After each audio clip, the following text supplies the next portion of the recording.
Hi guys, welcome to our channel mister Sisnary. Bigg Boss Telugu season 9 నుంచి తాజాగా ఈరోజు ఎపిసోడ్కి సంబంధించిన రెండవ ప్రోమో విడుదల అయ్యింది. ఆ ప్రోమోని ఒకసారి చూసినట్లయితే బిగ్ బాస్ ప్రజల మధ్య అలాగే కమాండర్స్ మధ్య ఒక టాస్క్ అయితే పెట్టడం జరిగింది. ప్రజలు versus commanders, win it versus risk it అంటూ టాస్క్ అయితే ఇచ్చాడు. ఈ టాస్క్లో భాగంగా కమాండర్స్లో నుంచి ఒకరు తమ స్థానాన్ని రిస్క్ చేసి ప్రజలతో పోటీ పడాల్సి ఉంటుంది అంటూ చెప్పడం అయితే జరిగింది. అయితే ఆ ఒక్క కమాండర్ ఎవడో తెలుసుకోవడానికి ముందుగా కమాండర్స్కి ఒక టాస్క్ అయితే ఇచ్చారు.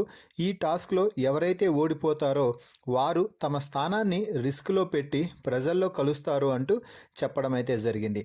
ఇక ఇందులో భాగంగానే బిగ్ బాస్ ఇచ్చిన task win it or risk it. ఈ టాస్క్లో భాగంగా 4 బ్యాగులు అయితే ఏర్పాటు చేయడం జరిగింది. అలాగే ఓ ట్రేలో బాల్స్ను కూడా ఏర్పాటు చేయడం జరిగింది. బజర్తో స్టార్ట్ అయ్యే ఈ రౌండ్ బజర్తోనే ముగుస్తుంది అంటూ చెప్పారు. బజర్ ముగిసే సమయానికి ఎవరి బాస్కెట్లో అయితే తక్కువ బాల్స్ ఉంటాయో వారు టాస్క్ నుంచి సేవ్ అయ్యి పక్కకు వెళ్లాల్సి ఉంటుంది అంటూ చెప్పాడు. అలా చివరి వరకు ముగ్గురు సేవ్ అవ్వగా ఎవరైతే 4th ప్లేస్లో నిలుస్తారో వారు కమాండర్ని రిస్క్లో పెట్టి ప్రజలతో పోరాటం చేయాల్సి ఉంటుంది. ఆ టాస్క్లో ఎవరైతే గెలుస్తారో వారు 4వ కమాండర్గా ఎంపిక అవుతారు. ఇక టాస్క్ ప్రారంభం కాగానే అందరూ చాలా ఫాస్ట్గా వేరే వారి బాస్కెట్లో బాల్స్ వేయడానికి ప్రయత్నాలు అయితే చేస్తున్నారు. తనూజ, నిఖిల్, డెమాన్, సంజన ఈ నలుగురు ఎవరికి వారు తగ్గేదే లేదు అన్నట్టుగా టాస్కులు అయితే ముందుకు పోతున్నారు. అయితే టాస్క్ గార్డెన్ ఏరియాలో జరగడంతో ఒక బాక్స్ ఏర్పాటు చేయడం జరిగింది. బాక్స్ లాగా కలర్ గీయడం జరిగింది. ఆ లైన్ దాటిపోవడంతో సంచాలకైన రీతు డెమాన్ని, నిఖిల్ని 2 సార్లు అయితే హెచ్చరించింది.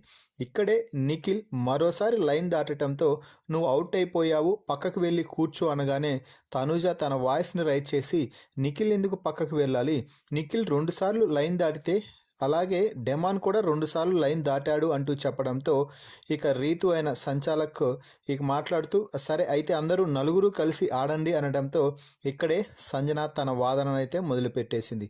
అది ఎలా అవుతుంది రీతు, సంచాలక్గా నువ్వు ఫెయిర్ డిసిషన్ తీసుకో, అక్కడ నీ వారు ఉండటంతో నువ్వు అలా అందరినీ ఆడమంటున్నావా అంటే ప్రతి ఊర్లో ఉన్న వారందరూ కూడా నా వాళ్ళు కారు సంజన గారు అంటూ రీతు కూడా రెచ్చిపోతుంది. నువ్వు కరెక్ట్ డిసిషన్ తీసుకో రీతు అంటూ సంజన అంటే నేను కరెక్ట్ డిసిషనే తీసుకుంటున్నాను, మీరు గేమ్ ఆడి మీరు మీ స్ట్రాటజీతో ఆడండి, అంతేకాని ఊరికే మాట్లాడొద్దు, నేను సంచాలక్ ఏం చేయాలో నాకు తెలుసు అంటూ చెప్పడంతో నువ్వు ఆఫ్టర్ ఆల్ నా స్ట్రాటజీ గురించి మాట్లాడడానికి నువ్వెవరు, అసలు నువ్వు ఎందుకు నా స్ట్రాటజీ గురించి మాట్లాడుతున్నావు అంటూ సంజన అనడంతో రీతు ఒక్కసారిగా రెచ్చిపోయి ఆఫ్టర్ ఆల్ అనొద్దు సంజన గారు, నేను ఇక్కడ టాస్క్లో సంచాలక్, ఏం చేయాలో ఏం చేయకూడదో నాకు తెలుసు అంటూ రీతు అయితే ఫైర్ అవుతుంది. మొత్తంగా ఈ బీబీ కింగ్డమ్ టాస్క్లో భాగంగా బిగ్ బాస్ ఇచ్చిన మొదటి round king win it risk it task అయితే చాలా ఆసక్తికరంగా ముందుకు సాగుతుంది అని చెప్పవచ్చు. మరి ఈ ప్రోమో వీడియోపై మీ అభిప్రాయాన్ని కామెంట్స్ రూపంలో తెలపండి. మరిన్ని బిగ్ బాస్ లైవ్ అప్డేట్స్ కోసం మన ఛానల్ని చూస్తూ ఉండండి. Please subscribe our YouTube channel mister సిస్నరీ.